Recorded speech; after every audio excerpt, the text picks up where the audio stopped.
बिस्मिल्लाहिर्रहमानिर्रहीम। अस्सलाम वालेकुम। This is Mishal Khan and welcome to the financial diary. आज की वीडियो हमारे चार्ट पैटर्न सीरीज़ का पार्ट 2 होने वाली है। अगर आपने पार्ट 1 देखा है तो अब तक आप जानते होंगे कि ट्रेंड रिवर्स कब होता है, लेकिन असली पैसा तब बनता है जब आप समझ जाते हो कि ट्रेंड सिर्फ रुक कर सांस ले रहा है, ख़त्म नहीं हुआ।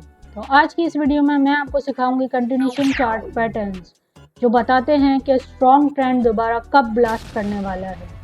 अगर आपने फर्स्ट वीडियो नहीं देखी तो मैं आपको सजेस्ट करूंगी कि पहले आप फर्स्ट वीडियो देख लें, स्टेप बाय स्टेप चलें ताकि आपको अच्छे से समझ में आए। तो चलिए वीडियो स्टार्ट करते हैं। सो गाइस, आज हम जानेंगे कि कंटिन्यूशन चार्ट पैटर्न्स क्या होते हैं। ये ऐसे पैटर्न्स होते हैं जिनके बनने के बाद मार्केट जो है अपने ट्रेंड को कंटिन्यू करती है बहुत स्ट्रांगली। यानी कि let suppose market up trend में थी, एक पैटर्न बन गया, मार्केट यहाँ से जब ब्रेकआउट देगी तो बहुत स्ट्रॉन्ग ब्रेकआउट देगी और सेम डायरेक्शन में देगी, यानी अपवर्ड डायरेक्शन में ही वो ब्रेकआउट देगी। इसी तरह अगर मार्केट डाउन ट्रेंड में होगी, एक पैटर्न बन जाए और अगर मार्केट इस पैटर्न को ब्रेक करके नीचे आए तो बहुत स्ट्रांगली आएगी और सेम डायरेक्शन में ये चलेगी। तो चलिए इनको डिटेल में समझते हैं। तो सबसे पहले हमारे पास आता है bullish rectangle and as the name suggest ये एक बुलिश चार्ट पैटर्न है और इसके बनने के बाद मार्केट जो है अपवर्ड ट्रेंड को कंटिन्यू करेगी। अब इसमें होता यह है कि मार्केट जो है अप ट्रेंड में होती है, एक रेजिस्टेंस के पास आती है और क्योंकि यहाँ पर सेलर्स स्ट्रॉन्ग होते हैं वो मार्केट को नीचे ले जाते हैं यहाँ से। अब यहाँ पर सेलर्स स्ट्रॉन्ग क्यों होते हैं और ये एक रेजिस्टेंस जोन क्यों है? क्योंकि पास्ट में कहीं पे ये जो है रीटेस्ट हो चुका होगा डेफिनेटली, यानी लेट्स से 3 डेज पहले हो सकता है कि मार्केट जो है यहाँ तक आई हो, इस पॉइंट तक, और यहाँ से ऊपर चली गई हो, या फिर नीचे से ऊपर आई हो इस पॉइंट तक और दोबारा नीचे चली गई हो। इसलिए ये एक इम्पॉर्टेंट जोन बन जाता है। अब इसके पास जो है बायर्स और सेलर्स जो है स्ट्रॉन्ग होते हैं, लेकिन इस पॉइंट पे जो है फिलहाल सेलर्स स्ट्रॉन्ग थे, वो मार्केट को नीचे ले गए। अब यहाँ पर एक सपोर्ट का जोन था और यहाँ पर बायर्स स्ट्रॉन्ग थे। अब ये सपोर्ट का जोन क्यों था और बायर्स क्यों स्ट्रॉन्ग थे? क्योंकि पास्ट में कहीं ये लेवल भी टेस्ट हो चुका होगा, यानी इस लेवल पे मार्केट आके कुछ ना कुछ मार्केट ने रिएक्ट किया होगा, या तो ऊपर से नीचे, या तो नीचे से ऊपर आके दोबारा नीचे गई होगी, या तो ऊपर से नीचे आके दोबारा ऊपर गई होगी। तो क्योंकि यहाँ पर बायर्स एक्टिव थे वो दोबारा मार्केट को ऊपर ले गए। अब सेलर्स यहाँ पर एक्टिव थे, यहाँ से बायर्स मजीद इसको ऊपर नहीं ले जा सके, ये अपने रेजिस्टेंस को ब्रेक नहीं कर सका तो दोबारा नीचे आ गया। अब इस तरह मार्केट जो है इसी जोन में आगे पीछे मूव करती रही। अब एक पॉइंट आएगा कि मार्केट जो है रेजिस्टेंस जोन को ब्रेक करेगी, ऊपर जाएगी और दोबारा इसी लेवल को रीटेस्ट करेगी। यानी पहले ये यहाँ पे रेजिस्टेंस का लेवल था, मार्केट जब इसको ब्रेक करके ऊपर जाएगी तो अब ये यहाँ पे इसको सपोर्ट जोन बना लेगी। फिर यहाँ से जब मार्केट ऊपर जाएगी और इस लेवल को ब्रेक करेगी तो आप यहाँ से एंटर हो सकते हैं इस पॉइंट से और अपनी ट्रेड को कहाँ तक लेकर चल सकते हैं। एक तो यहाँ पर कोई ना कोई इम्पोर्टेंट लेवल होगा, आप देखेंगे मार्केट में प्रीवियस कोई इम्पोर्टेंट लेवल होगा तो आप वहाँ तक लेकर चल सकते हैं, और दूसरा कि आप इसकी लेंथ के जितनी अपनी ट्रेड जो है लेके चल सकते हैं, यानी सपोर्ट और रेजिस्टेंस के बीच में जो भी लेंथ थी उतनी आप जो है अपनी ट्रेड को लेकर ऊपर जा सकते हैं। सो इसमें इम्पॉर्टेंट ये होता है कि मार्केट सपोर्ट के लेवल को और रेजिस्टेंस के लेवल को 2 से 3 बार टेस्ट कर चुकी हो।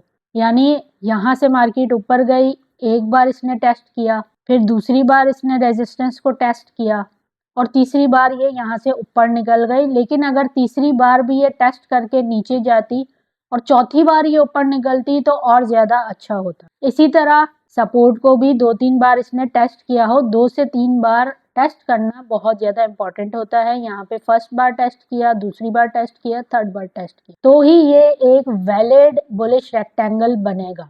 तो चलिए एक एग्जांपल देख लेते हैं। सो ये हमारे पास इथेरियम का चार्ट है और आप देख सकते हैं मार्केट अप ट्रेंड में थी, बीच में इसने कंसोलिडेट किया, दोबारा अप ट्रेंड कंटिन्यू किया। अब आप देख सकते हैं मार्केट ने एक बार सपोर्ट को टेस्ट किया, फिर ऊपर गई, रेजिस्टेंस को एक बार टेस्ट किया, फिर नीचे आई, दोबारा सपोर्ट को टेस्ट किया, ऊपर गई, रेजिस्टेंस को टेस्ट किया, फिर नीचे आई, सपोर्ट को टेस्ट किया। तो ये 2 बार इसने जो है 2 से 3 बार यहाँ पर टेस्ट दे दिया। अब नेक्स्ट क्या हुआ कि रेजिस्टेंस को इसने ब्रेक कर दिया। अब जब यहाँ पर रेजिस्टेंस को इसने ब्रेक किया और जब ये प्रॉपर रीटेस्ट देकर ऊपर जाता तो आप यहाँ से ट्रेड में एंटर हो सकते थे। अब इस एग्जाम्पल में तो रीटेस्ट होते हुए नज़र नहीं आ रहा है, लेकिन अगर आप लोअर टाइम फ्रेम में जाकर रीटेस्ट को चेक करें तो डेफिनेटली आपको रीटेस्ट नज़र आएगा। लेट्स सपोज आप अगर 15 मिनट्स के चार्ट पर हैं तो आप 5 मिनट्स के चार्ट पर जाकर रीटेस्ट को चेक करें और डेफिनेटली आपको नज़र आएगा।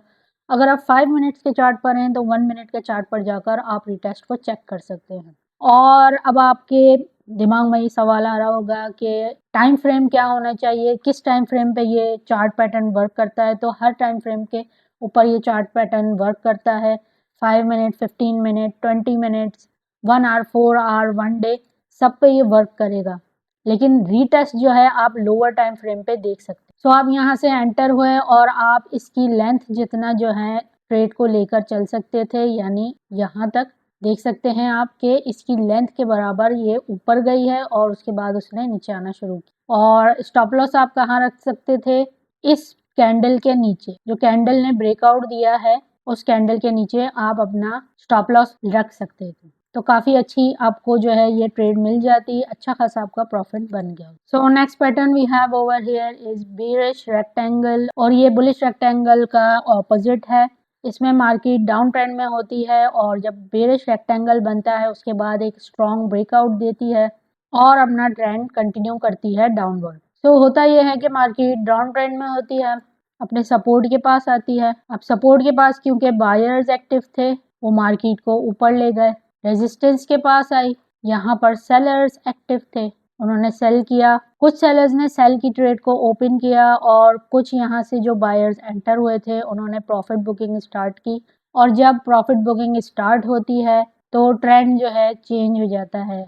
यानी अगर बाय की पोजीशन यहाँ से बायर्स ने खोली थी और यहाँ पर प्रॉफिट बुकिंग करना स्टार्ट कर दी तो वो बाय की पोजीशन सेल की पोजीशन में चेंज हो जाती है। इस वजह से भी मार्केट गिरने लग जाए। सो कुछ फ्रेश सेलर्स यहाँ पर एंटर हुए होंगे और कुछ बायर्स ने यहाँ पर अपनी पोजीशंस को एंड किया होगा, इस वजह से मार्केट नीचे गिरने लग गई। दोबारा अपने सपोर्ट के पास आई, यहाँ पर बायर्स एक्टिव थे, बायर्स ने दोबारा बाय करना स्टार्ट किया और जो सेलर्स यहाँ से एंटर हुए थे उन्होंने यहाँ पर अपनी प्रॉफिट बुकिंग करना स्टार्ट करी होगी। मार्केट दोबारा ऊपर गई, फिर यहाँ पर दोबारा नीचे है। 2 से 3 बार इसने जो है यहाँ पर मूव दिखाया है, सपोर्ट और रेजिस्टेंस को टेस्ट किया है इसने। उसके बाद मार्केट ने सपोर्ट को ब्रेक किया, यहाँ पर रीटेस्ट किया। रीटेस्ट के बाद जब मार्केट इस पॉइंट से एंटर होने लगती है तो आप अपनी शॉर्ट की ट्रेड को ओपन कर सकते हैं और कितना लंबा लेके चल सकते हैं। कोई भी यहाँ पर आपको इम्पोर्टेंट लेवल नज़र आ रहा हो तो आप वहाँ तक लेकर चल सकते हैं, या तो सपोर्ट और रेजिस्टेंस के बीच में जो भी डिस्टेंस है आप उतने डिस्टेंस तक इसको लेकर चल सकते हैं। स्टॉप लॉस आप कहाँ लगाएंगे? जिस कैंडल ने सपोर्ट को ब्रेक किया उस कैंडल के ऊपर आपने स्टॉप लॉस लगाना है। एंड इसमें भी इम्पॉर्टेंट ये है कि मार्केट सपोर्ट और रेजिस्टेंस को 2 से 3 बार टेस्ट करे और उसके बाद ब्रेकआउट दे तो ही ये वैलिड होगा। तो चलिए एक एग्जांपल देख लेते हैं। ये इथेरियम का चार्ट है और आप देख सकते हैं मार्केट डाउन ट्रेंड में थी। फर्स्ट टाइम सपोर्ट के पास आई, फिर रेजिस्टेंस के पास गई। रेजिस्टेंस के पास इसने 2 से 3 बार जो है टेस्ट किया और सपोर्ट के पास भी 2 से 3 बार इसने टेस्ट किया। अब इसने जो है यहाँ से ब्रेकआउट दिया। तो जब इसने ब्रेक किया और रीटेस्ट किया और रीटेस्ट के बाद जब ये नीचे आई तो आप इस पॉइंट से एंटर हो सकते थे अपनी ट्रेड में और कितना लंबा लेके चल सकते थे। यहाँ पर डेफिनेटली कोई ना कोई इम्पोर्टेंट पॉइंट होगा तो वहाँ तक आप अपनी ट्रेड को लेके चल सकते थे या फिर इसकी लेंथ के जितना भी आप लेके चल सकते थे। सो यहाँ आप देख सकते हैं कि मार्केट ने कितना नीचे तक का मूव दिया है। और स्टॉप लॉस आप कहाँ रख सकते थे? जिस कैंडल ने इसको ब्रेक किया उसके ऊपर आप अपना स्टॉप लॉस रख सकते थे, यानी इस पॉइंट पे। और रीटेस्ट इस एग्जाम्पल में भी आप नहीं देख पा रहे हैं, लेकिन जब आप स्मॉलर टाइम फ्रेम पे जाएंगे तो डेफिनेटली आपको रीटेस्ट होते हुए भी नजर आएगा। सो आपने प्रॉपर रीटेस्ट के बाद ही ट्रेड में एंटर होना है। सो चलिए नेक्स्ट चार्ट पैटर्न हम देख लेते हैं। सो नेक्स्ट चार्ट पैटर्न हमारे पास है बुलिश फ्लैग, और एज द नेम सजेस्ट ये एक बुलिश चार्ट पैटर्न है, विच मीन्स के मार्केट जो है अप ट्रेंड में होती है और इसके बनने के बाद स्ट्रॉन्ग अप ट्रेंड अपना कंटिन्यू करती है। तो इसमें होता ये है कि एक पोल बनाती है मार्केट, विच मीन्स के स्ट्रॉन्ग ग्रीन कैंडल्स जो है बनाते हुए मार्केट ऊपर जाती है। बीच में छोटी छोटी रेड कैंडल्स भी हो सकती है, कोई उससे मसला नहीं है, लेकिन ग्रीन कैंडल्स यहाँ पर ज़्यादा होंगी और बड़ी बड़ी होंगी। उसके बाद एक रेजिस्टेंस पे जाती है और वहाँ से नीचे आने लग जाती है, फिर एक सपोर्ट के पास आके रुकती है और ऊपर चली जाती है, और इसी तरह 2-3 बार जो है सपोर्ट और रेजिस्टेंस को ये टेस्ट करती है। और यहाँ पर इम्पॉर्टेंट ये है कि मार्केट लोअर हाइज और लोअर लोज का फॉर्मेशन कर रही हो, यानी आप यहाँ पर देख सकते हैं कि यहाँ पर हाई बना, यहाँ पर लो बना। अब नेक्स्ट जो हाई बना है वो इस हाई के नीचे बना है, यानी यहाँ पर, तो ये लोअर हाई हो गया। और नेक्स्ट जो लो बना है वो इस लो के नीचे बना है, यानी यहाँ पर, ये यहाँ पर बना था और ये यहाँ पर बना है, तो ये लोअर लो हो गया। इसके बाद जो नेक्स्ट लोअर हाई बना है वो मजीद नीचे बना है, और नेक्स्ट जो लोअर लो बना है वो मजीद नीचे बना है। सो हमारे पास जो है एक ट्रेंड लाइन आ जाती है सपोर्ट की, और एक ट्रेंड लाइन आ जाती है रेजिस्टेंस, और ये फिर हमारे पास एक फ्लैग टाइप बन जाता है। अगर आप देखें तो ये एक पोल है और हमारे पास ये फ्लैग आ जाता है। सो जब मार्केट इसके बीच में मूव करती है, एक पॉइंट आता है कि मार्केट रेजिस्टेंस को ब्रेक करती है, अब ये दोबारा इस एरिया को रीटेस्ट करती है, यानी यहाँ पर ये सपोर्ट बना लेती है, और जब ये ऊपर निकलती है तो आप इस पॉइंट से ट्रेड में एंटर हो सकते हैं, और कितना लंबा लेके चल सकते हैं, कोई भी पॉइंट होगा पास्ट में जो इम्पोर्टेंट होगा वहां तक आप लेकर अपनी ट्रेड को चल सकते हैं, या फिर सपोर्ट और रेजिस्टेंस के बीच में जो डिस्टेंस है आप उतना अपनी ट्रेड को लेकर ऊपर चल सकते। स्टॉप लॉस आप कहाँ लगाएंगे? जिस कैंडल ने इसके रेजिस्टेंस को ब्रेक किया उसके लो के पास आप जो है अपना स्टॉप लॉस लगा सकते हैं। तो चलिए एक एग्जांपल देख लेते हैं।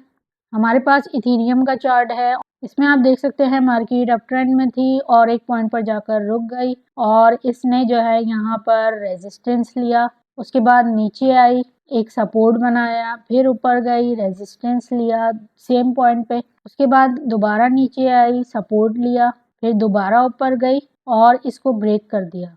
जब इसको ब्रेक किया और प्रॉपर रीटेस्ट किया, रीटेस्ट करने के बाद इस पॉइंट से आप एंटर हो सकते थे ट्रेड में। कहाँ तक लेकर चल सकते थे?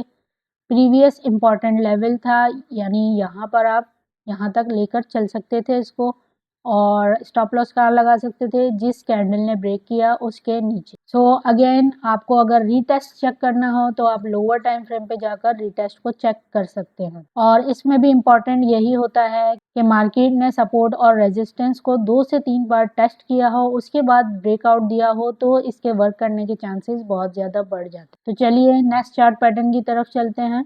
सो next we have over here is bearish flag, और ये बुलिश फ्लैग का ऑपोजिट है, and as the name suggest bearish chart pattern है, यानी इसके बनने के बाद मार्केट जो है डाउन ट्रेंड में अपना मूव कंटिन्यू करेगी। सो इसमें होता यह है कि मार्केट जो है डाउन ट्रेंड में होती है, एक सपोर्ट के पास आती है और वहां से ऊपर जाने लग जाती है, फिर यहाँ पर एक रेजिस्टेंस बनाती है, और इसी तरह इस जोन के अंदर जो है मार्केट घूमती रहती है, 2 से 3 बार रेजिस्टेंस को टच करती है और सपोर्ट को टच करती है। और इसमें इम्पॉर्टेंट ये होता है कि ये हायर हाइज और हायर लोज का फॉर्मेशन बनाती है, यानी इस पॉइंट पे हाई बना, इस पॉइंट पे लो बना।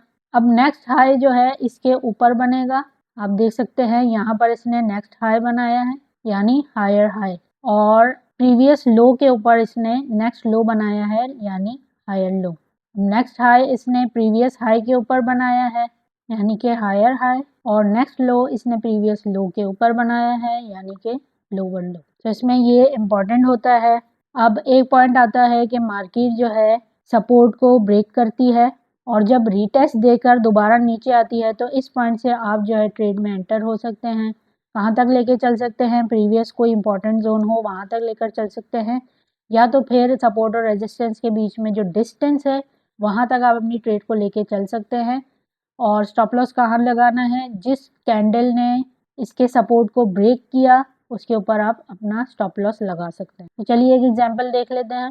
इथेरियम का चार्ट है हमारे पास, आप देख सकते हैं मार्केट डाउन ट्रेंड में थी, फिर इसने जो है एक सपोर्ट को टच किया, रेजिस्टेंस को टच किया, फिर सपोर्ट के पास आई, फिर रेजिस्टेंस के पास आई, फिर फाइनली इसने सपोर्ट को ब्रेक किया, ब्रेक करके रीटेस्ट देके नीचे आने लगी। तो आप यहाँ से ट्रेड में एंटर हो सकते थे और कहाँ तक लेके चल सकते थे, प्रीवियस इंपॉर्टेंट जो लेवल था वहां तक लेके चल सकते थे, या तो फिर इसका जो भी डिस्टेंस था वहां तक भी आप लेके चल सकते। और स्टॉप लॉस कहाँ लगाना है, जिस कैंडल ने ब्रेक किया सपोर्ट को उसके ऊपर आप जो है अपना स्टॉप लॉस लगा सकते। तो चलिए नेक्स्ट चार्ट पैटर्न की तरफ चलते हैं। So next chart pattern we have over here is bullish pennant, और बुलिश फ्लैग की तरह ही वर्क करता है। And as the name suggest market up trend में होती है, और अगर ये चार्ट पैटर्न बन जाए तो मार्केट अपने ट्रेंड को ऊपर की तरफ कंटिन्यू करती है। इसमें भी सेम चीज होती है, एक पोल होता है, बुलिश कैंडल्स जो है मिलकर एक पोल बनाती हैं, लेकिन इसमें छोटी छोटी रेड कैंडल्स भी हो सकती हैं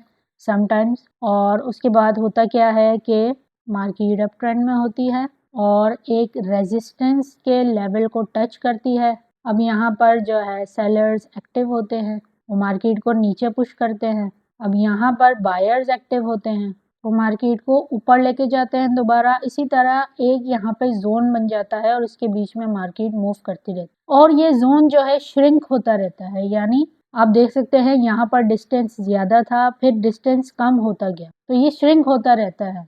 और उसके बाद होता ये है कि जब ये इनफ श्रिंक हो जाए तो मार्केट जो है ऊपर की तरफ ब्रेकआउट देती है और रीटेस्ट करती है, यानी रेजिस्टेंस को ब्रेक करके दोबारा इस पे रेजिस्टेंस पे आती है और सपोर्ट लेती है। और जब मार्केट यहाँ से ऊपर जाने लगे आप इस पॉइंट से जो है ट्रेड में एंटर हो सकते हैं। कहाँ तक ट्रेड को लेके चल सकते हैं, कोई इंपॉर्टेंट पॉइंट पास में हो वहां तक ले सकते हैं, या फिर इसका जो डिस्टेंस है सपोर्ट और रेजिस्टेंस के बीच में जो फर्स्ट डिस्टेंस बनाया है वहां तक आप अपनी ट्रेड को लेके चल सकते हैं। तो इसमें होता ये है कि मार्केट लोअर हाई और हायर लो का फॉर्मेशन बनाते हुए चलती है।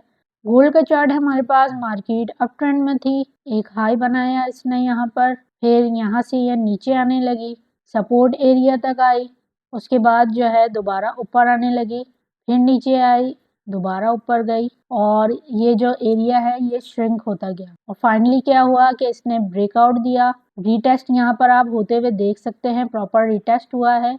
अब इस कैंडल के ऊपर जब मार्केट निकली आप इस पॉइंट से एंटर हो सकते थे ट्रेड में, और ट्रेड कहाँ तक लेकर चल सकते थे, पास्ट में कोई इम्पोर्टेंट पॉइंट था वहां तक आप जो है अपनी ट्रेड को लेकर चल सकते थे, या फिर सपोर्ट और रेजिस्टेंस के बीच में जितना डिस्टेंस था आप उतना जो है अपनी ट्रेड को यहाँ तक लेकर चल सकते। और स्टॉप लॉस कहाँ लगाना है, जिस कैंडल ने इसको ब्रेक किया उसके नीचे आप अपना स्टॉप लॉस लगा सकते थे। चलिए नेक्स्ट चार्ट पैटर्न की तरफ चलते हैं। यहाँ पर हमारे पास है बेरिश पेनेंट और ये बुलिश का ऑपोजिट है। And as the name suggest bearish pennant बनने के बाद मार्केट नीचे की तरफ स्ट्रांगली मूव करती है। तो इसमें होता यह है कि मार्केट डाउन ट्रेंड में होती है, यहाँ पर एक सपोर्ट बनाती है, फिर यहाँ से ऊपर जाती है एक रेजिस्टेंस के पास, उसके बाद मार्केट दोबारा नीचे आती है, लास्ट जो सपोर्ट लिया था उसने उसके ऊपर इस बार सपोर्ट बनाती है, फिर ऊपर जाती है, लास्ट जो रेजिस्टेंस लिया था उसके नीचे रेजिस्टेंस लेती है, और इसी तरह यहाँ पर मार्केट जो है श्रिंक होती रहती है। आप देख सकते हैं पहले डिस्टेंस ज्यादा था फिर कम होता गया। तो जब डिस्टेंस पूरी तरह खत्म हो जाता है तो मार्केट जो है नीचे की तरफ ब्रेकआउट देती है और उसके बाद जो है सपोर्ट को रीटेस्ट करती है, यानी यहाँ पर रेजिस्टेंस लेती है, और जैसे ही दोबारा रेजिस्टेंस लेकर नीचे आती है तो आप इस पॉइंट से ट्रेड में एंटर हो सकते हैं। और कहाँ तक लेकर चल सकते हैं, लास्ट कोई इम्पोर्टेंट पॉइंट था वहां तक आप अपनी ट्रेड को लेकर चल सकते हैं, और या तो फिर सपोर्ट और रेजिस्टेंस के बीच में जो भी डिस्टेंस था वहां तक आप अपनी ट्रेड को लेकर चल सकते हैं। अब इस पैटर्न में इम्पोर्टेंट ये होता है कि लोअर हाईज बनते हैं और हायर लोज बनते हैं। यानी आप देख सकते हैं कि मार्केट ने पहले हाई लगाया इस पॉइंट पे, अब नेक्स्ट जो हाई लगाया वो पहले पॉइंट से नीचे लगाया है, सो लोअर हाई बन गया ये। अब नेक्स्ट जो उसने हाई लगाया है वो प्रीवियस हाई से नीचे लगाया है, सो लोअर हाईज का फॉर्मेशन होता जाएगा यहाँ पे। और लोस की अगर बात करें तो फर्स्ट लो इसने यहाँ पे लगाया, सेकंड लो इसने लास्ट लो के ऊपर लगाया है यहाँ पे, तो हायर लो बन गया। इसी तरह जो नेक्स्ट लो लगाया वो प्रीवियस लो के ऊपर लगाया तो हायर लो बना। अब ये जो एरिया है ये श्रिंक होता जाता है। श्रिंक के बाद जो है मार्केट नीचे की तरफ ब्रेकआउट देता है, को रीटेस्ट करता है। रीटेस्ट करके जब इस पॉइंट से नीचे जाए आप ट्रेड में एंटर हो सकते। तो चलिए एक एग्जांपल देख लेते हैं। यहाँ पर हमारे पास गोल्ड का चार्ट है और आप देख सकते हैं मार्केट डाउन ट्रेंड में थी, इसने लो लगाया, ऊपर की तरफ गई रेजिस्टेंस के पास, यहाँ पर इसने हाई लगाया, दोबारा नीचे आई, यहाँ पे लो लगाया, दोबारा ऊपर आई, हाई लगाया, दोबारा नीचे गई और इसको ब्रेक कर दिया। अब जब ब्रेक करके रीटेस्ट देती और नीचे आती, यहाँ से आप एंटर हो सकते थे। कितना लंबा लेके चल सकते थे, कोई भी पास्ट में जो इम्पोर्टेंट पॉइंट था वहाँ तक आप अपनी ट्रेड को लेके चल सकते थे, या फिर सपोर्ट और रेजिस्टेंस के बीच में जो फर्स्ट डिस्टेंस था वहाँ तक आप अपनी ट्रेड को लेके यहाँ तक चल सकते थे। और स्टॉप लॉस कहाँ लगाना था, जिस कैंडल ने ब्रेक किया उसके ऊपर आप जो है अपना स्टॉप लॉस लगा सकते। तो चलिए नेक्स्ट पैटर्न हम देख लेते हैं हमारे पास क्या है। Next pattern we have over here is cup and handle. और इसको कप एंड हैंडल क्यों कहा जाता है, कोई स्पेसिफिक रीजन नहीं है, बस ये है कि यहाँ पर ये एक गोल सा फॉर्मेशन देता है और उसके बाद एक हैंडल टाइप बना देता है। सो इसको कप और हैंडल कंसिडर करते हैं। सो कप एंड हैंडल के ऊपर ट्रेड करते वक्त इम्पॉर्टेंट ये होता है कि मार्केट जो है फर्स्ट स्ट्रांगली ऊपर मूव कर रही हो, उसके बाद कुछ इस तरह का पैटर्न बनाए, फिर इसका हैंडल बनना ज़रूरी है। जब हैंडल बन जाए और मार्केट जब इसके नेक लाइन के पास आ जाए, ये कहलाता है नेक लाइन। तो जब मार्केट नेक लाइन को ब्रेक करे, रीटेस्ट दे और दोबारा ऊपर जाए, तो इस पॉइंट से आप ट्रेड में एंटर हो सकते हैं। कहाँ तक लेके चल सकते हैं, पास्ट में कोई भी इम्पोर्टेंट पॉइंट हो वहाँ तक आप लेकर चल सकते हैं, या फिर कप का जो भी डिस्टेंस है आप वहाँ तक जो है अपनी ट्रेड को लेकर चल सकते हैं। और स्टॉप लॉस आपने कहाँ पे रखना है, स्टॉप लॉस आपने उस कैंडल के नीचे रखना है जिसने ब्रेकआउट दिया है नेक लाइन का, यानी इसका इस पॉइंट का ब्रेकआउट दिया है, तो इस कैंडल के नीचे आप अपना स्टॉप लॉस रख सकते हैं। चलिए एक एग्जांपल देख लेते हैं। हमारे पास गोल्ड का यहाँ पे एग्जांपल है। आप देख सकते हैं मार्केट यहाँ पर अप ट्रेंड में थी, इसने कप एंड हैंडल का फॉर्मेशन दिया, यहाँ पर इसने जो है एक सेमी सर्कल टाइप बनाया है, उसके बाद इसने हैंडल भी बनाया है। यहाँ पे देख सकते हैं आप, जब मार्केट ने इस पॉइंट को ब्रेक किया यानी नेक लाइन को, यहाँ पे ब्रेक हुआ, रीटेस्ट जब यहाँ पे होता आप इस पॉइंट से एंटर हो सकते थे। कहाँ तक लेकर चल सकते थे, प्रीवियसली कोई इम्पोर्टेंट जोन था वहाँ तक आप लेकर चल सकते थे अपनी ट्रेड को, या फिर कप का जो डिस्टेंस था आप वहाँ तक अपनी ट्रेड को लेकर जा सकते। स्टॉप लॉस कहाँ पे रखना था, स्टॉप लॉस आप जो है इस जोन के नीचे रख सकते, या फिर जिस कैंडल ने ब्रेक किया उसके नीचे भी आप रख सकते। तो चलिए नेक्स्ट चार्ट पैटर्न हम देखते हैं क्या है हमारे पास। नेक्स्ट चार्ट पैटर्न है हमारे पास इन्वर्स कप एंड हैंडल, और मार्केट में बहुत कम ये फॉर्म होता है और इस पे मैं बहुत कम ट्रेड लेती हूँ, लेकिन क्योंकि आपको बताना है इसलिए मैंने यहाँ पे ये रख दिया है। और कप एंड हैंडल का ऑपोजिट है, ये बेरिश चार्ट पैटर्न है, यानी मार्केट डाउन ट्रेंड में होगी, इसका फॉर्मेशन होगा और मार्केट अपना ट्रेंड कंटिन्यू करेगी डाउनवर्ड। सो इसमें क्या होता है, सेम एक कप बनता है सेमी सर्कल टाइप, उसके बाद जो है एक हैंडल बनता है, और जब मार्केट जो है नेक लाइन को ब्रेक करती है, यानी ये वाला जो पॉइंट है, ये पॉइंट नेक लाइन है, इसको ब्रेक करके रीटेस्ट दे और नीचे आए तो इस पॉइंट से आप एंटर हो सकते हैं। प्रीवियसली कोई भी इम्पोर्टेंट पॉइंट हो, कोई भी इम्पोर्टेंट जोन हो, आप वहाँ तक अपनी ट्रेड को लेकर चल सकते हैं, या फिर कप का जो भी डिस्टेंस है वहाँ तक आप अपनी ट्रेड को लेकर चल सकते हैं। और स्टॉप लॉस कहाँ लगाना है, जिस कैंडल ने नेक लाइन को ब्रेक किया उसके ऊपर आप जो है अपना स्टॉप लॉस लगा सकते हैं। चलिए एक एग्जांपल देख लेते हैं। गोल्ड का चार्ट है हमारे पास, मार्केट डाउन ट्रेंड में थी, उसके बाद इसने एक सेमी सर्कल बनाया, यहाँ पे इसने हैंडल का फॉर्मेशन दिया है, उसके बाद जब इसने नेक लाइन को ब्रेक किया और रीटेस्ट किया, यहाँ पर आप रीटेस्ट भी देख सकते हैं, यहाँ पर आप देख सकते हैं मार्केट ने रीटेस्ट किया है, तो जब रीटेस्ट करके नीचे आए अब यहाँ से एंटर हो सकते थे। कहाँ तक लेकर चल सकते थे, प्रीवियसली कोई भी इम्पोर्टेंट पॉइंट था या लो लगा था मार्केट में तो अब वहाँ तक लेकर चल सकते थे, या फिर जो डिस्टेंस इसने यहाँ पे बनाया है यहाँ से यहाँ तक आप जो है वहाँ लेकर चल सकते थे। और स्टॉप लॉस कहाँ लगाना है, जिस कैंडल ने नेकलाइन को ब्रेक किया उसके ऊपर आप स्टॉप लॉस लगा सकते हैं। सो गाइज, ये थे हमारे पास continuation chart patterns. I hope आपको बहुत अच्छे से समझ में आए होंगे। इनके ऊपर आप प्रैक्टिस करें और मुझे कमेंट सेक्शन में ज़रूर बताएं कि आपने कौन कौन से कंटिन्यूएशन चार्ट पैटर्न के ऊपर ट्रेड ली और किस किस के ऊपर प्रैक्टिस की। डेमो अकाउंट में आप ज़रूर प्रैक्टिस करें। और अगर आपको वीडियो पसंद आई हो तो लाइक करें और चैनल पर नहीं हो तो सब्सक्राइब करें। Thank you.